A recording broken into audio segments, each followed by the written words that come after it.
మకర రాశి వారికి సప్తమ స్థానంలో రవి, బుధుడు, గురువు, ఆరింట కుజుడు, అష్టమ స్థానంలో కేతువు, భాగ్యస్థానంలో శుక్రుడు, ద్వితీయంలో రాహువు, తృతీయంలో శనేశ్వరుడు. రాజకీయాల్లో ఉన్న వారికి కాలం అనుకూలంగా ఉంటుంది. ప్రజల ఆదర అభిమానం కోసం చేసే ప్రయత్నాలు కలిసి వస్తాయి.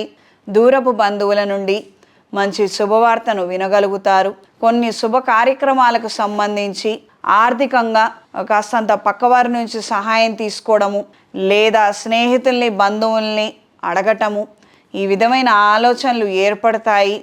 కానీ మూడొంతులు వీటిలో నుంచి వెనక్కి రావడము, ఈ వేరే ఏదో ఆప్షన్ వెతుక్కుందామన్న ఆలోచనలు ఏర్పడతాయి. ఆస్తిని కానీ లేదా నగదుని కానీ తాకట్టు పెట్టి తెచ్చుకుందామన్న నేపథ్యంలో ఆలోచనలు మళ్ళీ అవకాశం ఉంటుంది. దూర ప్రయాణాలు అనుకూలంగా ఉంటాయి. ప్రత్యేకించే శుభ కార్యక్రమాలకు సంబంధించి తీసుకున్న నిర్ణయాలు, చేసే ప్రయత్నాల వలన ప్రయాణాలు తరచూ ఎక్కువ శాతం పెరుగుతూ ఉంటాయి. ప్రేమించిన వ్యక్తితో వివాహం జరిపించమని ఇంట్లో మాట్లాడటం వలన కొత్త సమస్యలు ప్రారంభమవుతాయి. చికాకు కలిగించే వాతావరణం ఏర్పడవచ్చు. ప్రస్తుతానికి చేస్తున్న కొన్ని పనులలో మార్పు తీసుకురావాలి లేదా మరి కాస్త శ్రమించాలి అన్న ఆలోచనలు ఏర్పడతాయి. ఎవరో విమర్శిస్తున్నారని, ఎక్కువగా క్రిటిసైజ్ చేస్తున్నారని ఎక్కువ శాతం డిప్రెషన్లోనే అవకాశం ఉంటుంది. కాబట్టి ఈ విషయాలలో అటెన్షన్ అవసరము. ఇంటెన్షనల్గా అంటున్నారా లేదా నిజానికే అలా ఉందా పరిస్థితి అన్నది 1-2 సార్లు చెక్ చేసుకోండి. అంత మాత్రమే. తగు మినహా ఇతర ప్రయత్నాలను మాత్రం ఎంటర్టైన్ చెయ్యొద్దు. అంటే డిప్రెషన్గా ఉంది, ఎవరో ఏదో అన్నారు, మనం పని మానేసుకుందాం, ఉద్యోగం మానేద్దాం, వ్యాపారం ఆపేద్దాం, ఇలాంటివి మాత్రం తగదు.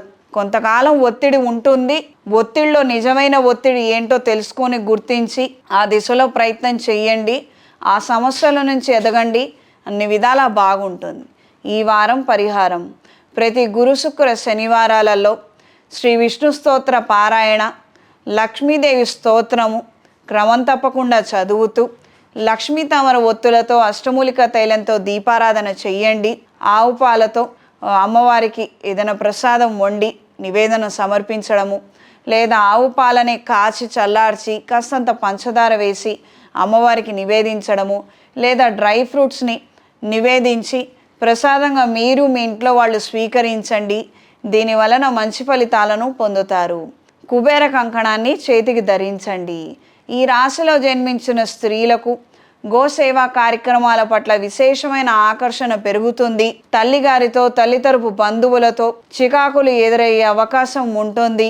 ఎంత సహాయం చేసినా ఏమీ చెయ్యలేదని అనటము, ఎంత ప్రయత్నం చేసినా ఖాళీగా కూర్చున్నామని విమర్శించడము పెద్ద తలనొప్పిగా మారే విధంగా ఉంటుంది. స్థిరాస్తులకు సంబంధించినటువంటి మాట పట్టింపులకు వెళ్ళే అవకాశం ఉంటుంది. ఈ రాశిలో జన్మించిన వారికి ఈ వారం కలిసొచ్చే రంగు ఆకుపచ్చ, కలిసొచ్చే దిక్కు పడమర, కలిసొచ్చే సంఖ్య 5.